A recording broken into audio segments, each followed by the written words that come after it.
Alright, Assalamualaikum guys, apa khabar dan salam sejahtera dan selamat hari Sabtu dan obviously petang boleh saya rekod video dan saya insyaAllah saya akan keep up every day ada satu video mungkin pagi atau petang untuk kongsikan di mana apakah yang saya rasa fokus yang patut kita ada untuk current situation dan juga untuk future situation. Okay, baik guys, dia macam ni.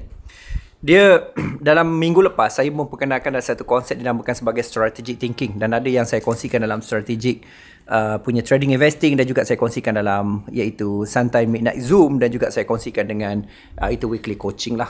Okay, so jadi poin utama saya dalam apa yang saya nak highlight pada you ialah mengenai bagi orang yang baru dia ada beberapa perkara iaitu yang you kena aware. Satu ialah pasal market, nombor dua ialah pasal you punya emotion. Satu ialah market dan emotion. Jadi tajuk hari ni ialah pasal market dan juga emotion. Okay, so jadi kebanyakan dekat luar saja kan guys, iaitu dia nampak iaitu market ni dia boleh conquer, dia confirm, dia boleh dapat dengan technical tertentu ataupun dia crack the code ataupun meningkatkan probability ataupun dia nak iaitu ada setting expectation based on statistic, backtest dan sebagainya, which is fine.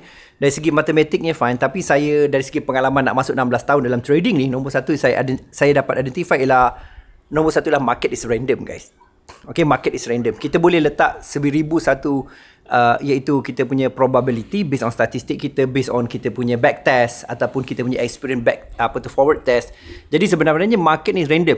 Jadi maksudnya ialah you punya cabaran dalam trading bukan sebenarnya ialah semasa backtest. Backtest ni bagus untuk create you punya consciousness ataupun awareness terhadap sistem dan juga create belief pada sistem. Tetapi dia bukan bermaksud ialah you boleh prepare 100% untuk market. It's one of preparation, tapi pada sama juga ialah dia adalah prepare untuk market. Okay, so jadi pada masa sama juga perkara yang you kena faham ialah satu ialah market is random.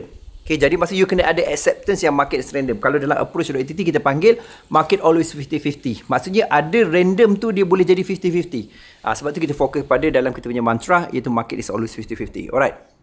Jadi tu ialah dipanggil lah market is random. Pada saya, apa yang boleh buat you survive dan tak survive ialah you punya persediaan masa you tengah dipanggil trading age tersebut. Masa you tengah trading ialah keputusan decision you, moment of truth, moment of decision. Masa tu yang akan mengenal pasti di mana adakah you punya hala tuju filosofi, you punya psikologi, you punya technical dan sebagainya ataupun you punya belief dalam trading yang akan bantu you untuk dapatkan hasil ke tidak. So maksudnya iaitu dari segi trading iaitu bila kita accept market is random, maksudnya kita kena tahu yang persediaan kita bila kita masuk market boleh pergi mana-mana. So kawalan tu yang penting. Terutamanya kawalan capital layer size dan juga leverage dan juga ialah kawalan kepada you punya konsep dari segi pemikiran lah. Itu nanti saya akan kupas kemudian. Okay. Yang kedua ialah market sebenarnya ialah is high adversity. High adversity maksudnya ialah adverse lah. Dia tidak menyenangkan. Dia memang sengaja nak kenakan you.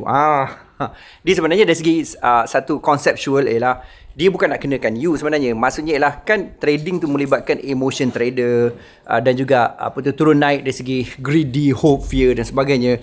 Jadi sebenarnya market ni dia macam memang kita kena admit yang sebenarnya market ni dia cari jalan apa saja untuk kalahkan kita. Jadi maksudnya coach macam mana kita punya trading ni, maksudnya adakah kita boleh buat? Boleh buat, sebab bila you ada kesedaran di antara ialah market is random dan juga market ialah high adversity, maksudnya dia akan cari jalan juga untuk kenakan kita akan cari jalan juga macam mana paling selamat. Sebab tu sebenarnya skill untuk survival amat penting guys. Ya kan, RTT dah cerita berapa tahun, ialah satu ialah saya dah cerita berapa tahun, iaitu market ialah random, market juga high adversity. So maksudnya kita kena ada kita punya nombor satu ialah dipanggil survival skill. Survive nombor satu guys. Okay, lepas tu kita make little money dari segi persen dekat Facebook dan sebagainya. Kemudian kita make more money dengan skill dan juga kita buat dengan tindakan yang sewajarnya. Okay, so itu antara yang key utama dari segi macam mana kita nak ada hala tuju dan juga macam mana kita nak fokus ataupun kita get into success punya trading. Kan kita ada macam contohnya ialah Nesan, Abang Smart, Pugal, lepas tu kita ada juga Lee, kita ada juga Munif, kita ada juga banyaklah Afzai dan beberapa lagi yang memang dalam proses. Dan ada lagi sebenarnya mungkin saya tak sebut kat sini termasuk Roy dan sebagainya.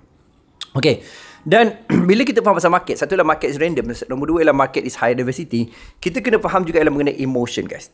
Okay, emotion ni adalah permainan yang sangat penting. Kawalan yang sangat penting, kata Tony Robbins ialah master emotion, master your life. So maksud satu lagi ialah di mana kebanyakan trader ni dia kata dia kalah sebab emosi. Kan? Ada kata trade macam robot dan sebagainya.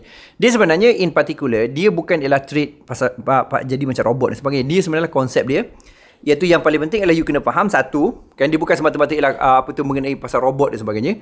Satu ialah you kena identify iaitu dari segi trading ni sebenarnya, iaitu you kena melihat dari segi you punya objektif sebenarnya. Okay, so nombor satu ialah objektif.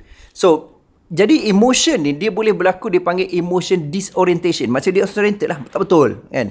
Jadi emotion disorientation ni nombor satu dia datang pada objektif. Contohnya lah, kalau objektif you fokus kepada reward, you nak cari profit dan sebagainya, dia akan memberi you satu kelainan dari segi execution trading plan. Contohnya ialah you akan lebih fokus TP berbanding you akan fikir kalau di floating nak buat apa. Itu sebagai contoh lah. Ataupun you akan layer banyak pasal you nampak reward dapat. Ataupun kalau you fikir macam tu, maksudnya layer you akan banyak. Tapi kalau you fikir sebaliknya ialah you bukan fikir pada risk, you fikir pada reward dan you fokus pada risk, apa yang berlaku ialah you akan, kalau aku layer banyak, apa risiko aku? Jadi nombor satu ialah objektif. So apakah objektif trading you? Adakah objektif you semata-mata nak reap the reward, ataupun you nak protect diri you dari segi risk berdasarkan market is random dan juga market is high adversity. Okay, you kena clear dekat sini, you kena clear cut. Okay, apakah you punya pelaksanaan, apakah yang terjadi pada you dan juga macam mana you nak get better dari segi trading. Maksudnya you kena ada kawalan tertentu yang membolehkan you faham apakah cara ataupun langkah untuk you betul-betul maksimumkan apa you buat, guys. Okay, so you kena ingat iaitu objektif you adakah reward ataupun objektif you adalah risk. Dan ini totally akan jadi game changer kalau you faham ini. Yang kedua, iaitu dia punya expectation. Okay, managing expectation. Contohnya, unrealistic expectation. Okay, ini akan dapat kecaman lah kalau saya buat statement ni. Maksudnya ialah geng-geng full margin mesti marah punya. Dan geng-geng yang tak jaga lot ni, alah senangnya aku boleh sebenarnya buat 100 jadi 1000 $1,000 untung 2,000 malam ni kan. Jadi dia sebenarnya dipanggil lah konsep dia expectation. Maknanya unrealistic expectation. So benda ni biasanya kill trader, guys. Dalam konteks kita reality, kita memang ada juga high risk ataupun medium risk yang kita gunakan dalam asset allocation. Ada. Tetapi dalam satu konteks lagi ialah you kena faham yang sebenarnya bila dari segi konsep expectation, you kena manage you punya expectation. Dan antara expectation yang selalu saya tekankan pada ialah fokus kepada capital besar dan risk paling rendah. Dan ada juga yang bising pada saya, dia kata bullshit, pasalnya benda ni ialah low risk low return. Tapi saya pun nak cakap dia bullshit balik. Pasal apa ialah dia tak faham di mana modal besar, risk rendah, return juga besar. Maksudnya low risk juga high return. Dia tak sebenarnya low return, tapi you kena berkadaran dengan apa yang you ada. Okay, maksudnya dari segi capital you. Okay, so jadi itu antara key point sebenarnya yang saya nak you faham. Nombor satu ialah market itu sendiri adalah random, market itu sendiri adalah high diversity. Pada sahabat guys, you kena faham dari segi emotion you. Adakah you manage emotion you by objective? Maknanya objektif adalah berdasarkan reward ataupun risk. Kalau you objektif pada reward, memang kebanyakan akan kalah lah. It's a matter of time. Dan lagi satu ialah adakah you manage you punya expectation you untuk elakkan, maksudnya ialah emotion disorientation. Emotion disorientation ni kadang-kadang contohnya ialah expectation yang luar biasa. Contohnya overtrade kan. Contohnya ialah iaitu kalau you kalah, you nak lawan balik, nak guna lot besar, you nak cepat cover balance dan sebagainya. Maksudnya nak dapatkan balance you balik dan sebagainya. Itu adalah expectation juga, guys. Dan juga ialah objektif punya managing objective dan juga managing expectation dalam emotion disorientation. Alright, so pastikan you faham asset market. Nombor 2 lah manage you punya emotion. Okay, jumpa lagi. Dan kalau you nak faham apa-apa ataupun you nak tanya saya lagi, boleh komen kat bawah ni, saya akan baca dan saya akan reply satu-satu. Jumpa lagi dan salam Sabtu. Esok kita ada trading from zero sampai hari Rabu. 24 jam punya program, gila punya program.